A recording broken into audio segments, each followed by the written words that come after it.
शहरात सुद्धा महानगरपालिकेच्या निवडणुकींच्या मतमोजणीला सुरुवात झाली आहे आणि यामध्ये सर्वात पहिले निकाल आता लागलेले आपल्याला पाहायला मिळतात।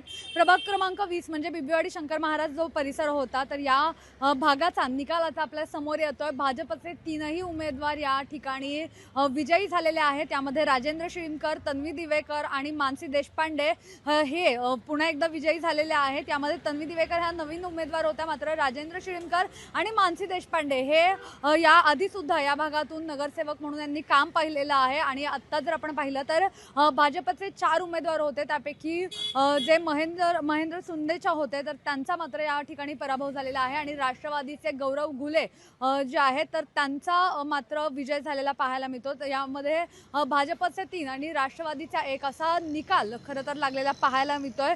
पुण्यातील सगळे प्रभाग जे आहेत त्यांच्या मतमोजणीला सुरुवात झालेली आहे आणि यामधला सर्वात पहिला निकाल आता आलेला पाहायला मिळतोय। पुण्यातील जे सनस ग्राउंड आहे, बाबुराव सनस ग्राउंड, तर या ठिकाणी याबाबतची मतमोजणी सुरू होती आणि याचा आता आपल्याला निकाल लागलेला पाहायला मिळतोय। एकूणच अशा प्रकारे शहरातील प्रत्येक प्रभागांमध्ये नेमकं कोण बाजी मारणार याकडे सर्वांचंच लक्ष लागलेलं आहे। आणि असंच लक्ष लागलेलं असताना आता भाजपचे 3 उमेदवार जे आहेत ते विजयी झाल्याचं चित्र पाहायला मिळतंय। कॅमेरा पर्सन अजय गांगुडेसह मी मोना येनपुरे, सिविक मिरर।